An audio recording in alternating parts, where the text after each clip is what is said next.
The devil's work is almost done. I'm not really sure what I'm looking for in posting this. Tomorrow is my mediation day, and I'm a little numb and restless. I, 43 male, have been married to my soon-to-be ex-wife, 41 female, for 19 years, together 25 years. We met in high school. I found it on October, the day before our 19th anniversary. She had at least an emotional affair, but I also believe she also had a physical affair, but she would not admit it with the current guy. She said they only kissed. Yeah, right. She told me she loved him. He is married with 2 kids. And then she said, I love you, but I'm not in love with you. But on the same day, she admitted to a physical affair with a different man 12 years ago. The basics to the story is she pretended to try and work it out and eventually asked for divorce. It's so much more messier than this, and I may tell the whole story someday. I just don't have the energy tonight. She moved out in January, and my girls 10-year-old and 15-year-old have lived with her at her parents' house, and my son, 16-year-old, lives with me. I see my girls often and try to talk to them every day. My son has become so much closer to me. I love them all so much, and I hate that this has happened to them as well. Maybe I'm looking for encouraging words. Wisdom. I have prayed a lot about this, and then again, maybe not enough. I know she has at least told her family lies about me, but they also know some of the truth. It's weird to be a part of a family, and then all of a sudden, you're a stranger. Here is something I wrote to her last night, but I won't send it because I know it would mean nothing to her. The devil's work is almost done. I'm mad, sad, that all 3 of our kids are in therapy. I'm mad, sad, that you are the other woman. You have destroyed more than our marriage. Our kids are forever changed because of your actions. I worry how well this will affect their future relationships. You have destroyed other families and that makes me sick. How and why would you choose to be the other woman? It's disgusting and I know you know it's wrong. You are one of the most selfish people I know. You didn't just make a one-time mistake. You chose to do this over and over. And even after being confronted, you choose evil. That relationship is from the devil. This could hurt your soul. You will never be able to be in a relationship where you are not an adulteress. As far as I know, you are still with your affair partner. You both have started a relationship built on a lie. One of you will cheat on the other. And if not, I'm sure it will be miserable if you have a conscience.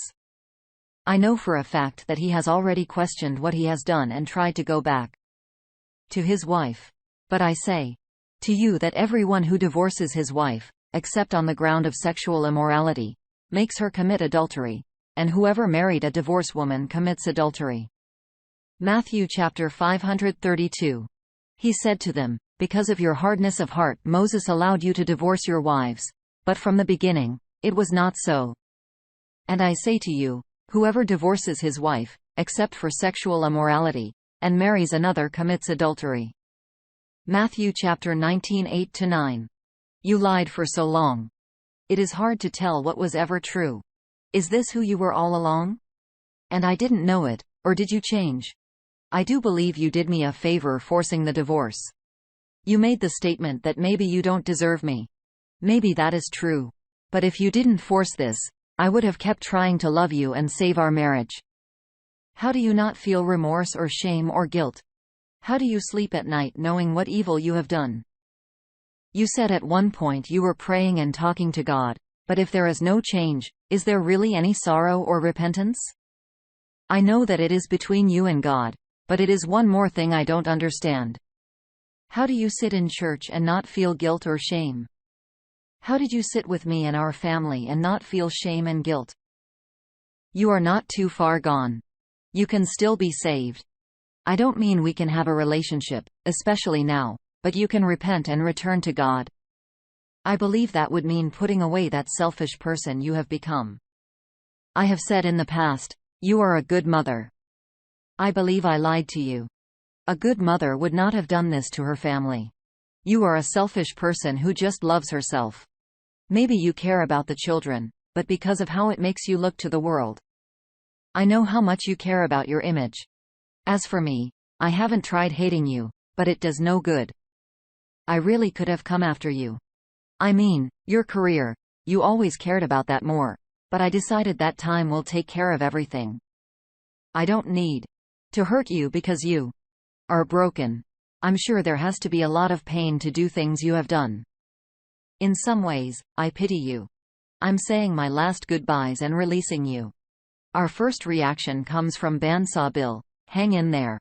Stay strong for you and your children.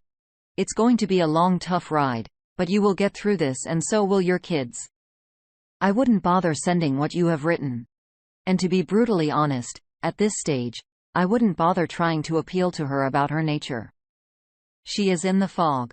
She is oblivious to the pain and heartache she is causing others by her actions, and she feels justified in pursuing happiness in the bed of another man.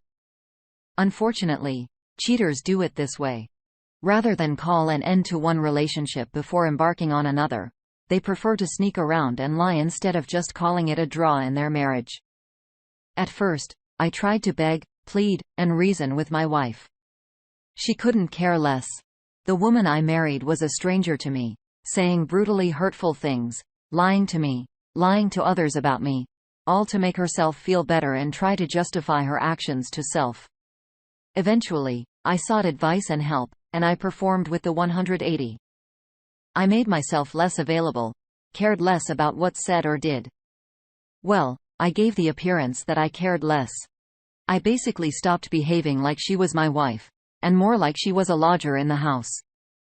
I also didn't hide the fact that she was cheating. It wasn't my dirty secret to keep, and the shame wasn't mine to bear. And to be fair, she had been lying about me to all of her family and friends, so I stopped caring about her image. The 180 worked well because over time, I actually did start caring less and did start making time for myself and caring for myself.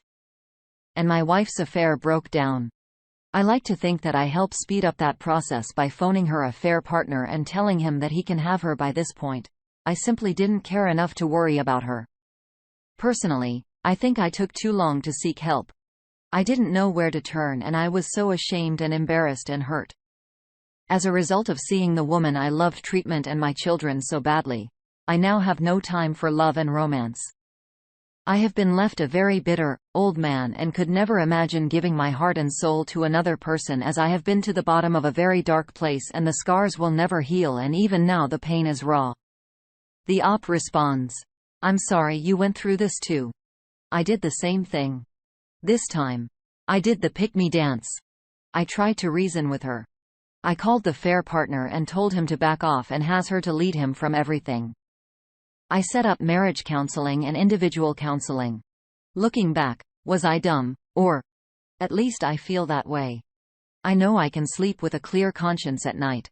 Thank you for your kind words. Maybe with time and healing, you can find love again. I do have one friend who went through this, and he was done with women. We started hanging out and the right woman under his conditions came along. It took 5 years to get there, but he is happy. I wish you the best. Time for an update. Last week, my ex-wife, her dad showed up too, and I worked out a settlement agreement in mediation. It took all day, but we got it done. Basically, since we all agreed it's over, only one party has to prove it up to the judge.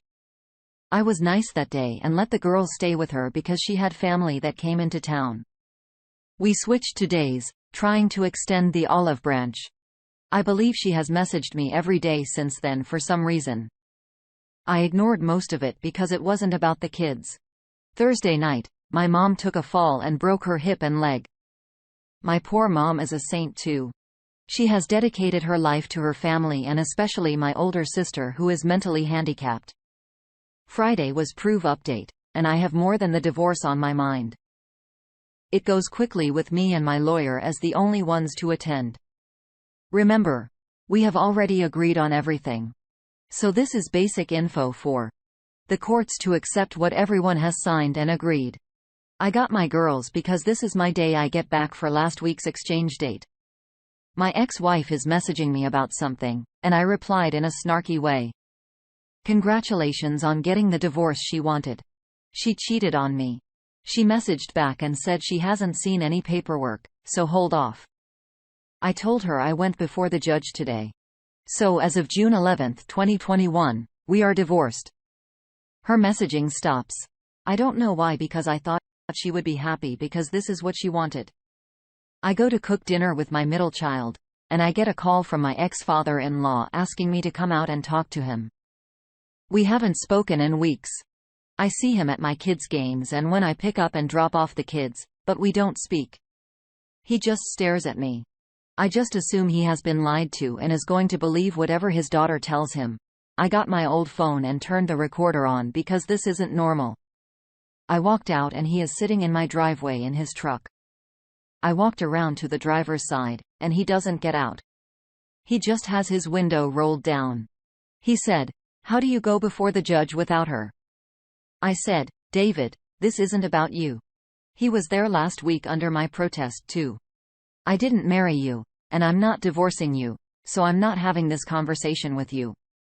I should have gone inside at this point. If she wants to talk, I'll do it with her, but stay out of this. He said, "You will tell me." I pointed my finger at him to make my point that much cleaner, and he swatted at me. And he said, "Don't you point at me? It's my house and I'll point wherever I want." I know this is a dumb argument. I told him his daughter is an adulterous woman who has been sleeping with a married man. He called me a liar. I said she has slept with more than one married man and destroyed family. He acted surprised at first and then asked, "How would I know?" I said I've seen the bills and records. Plus, I talked to the cheater's ex-wife. He goes to the point that he doesn't care about the cheating, says I spent all the money. She got $1,000 just today. And he would have cheated too if he had to live with me. He said he knows everything. I said, I guess not. If you don't know about her having affairs with married men, his other 2 daughters have done the same. I asked how it felt raising 3 adult truces. That his enabling is part of the problem. What would his own dad think? His dad is a very righteous man. He raised Beep. Okay.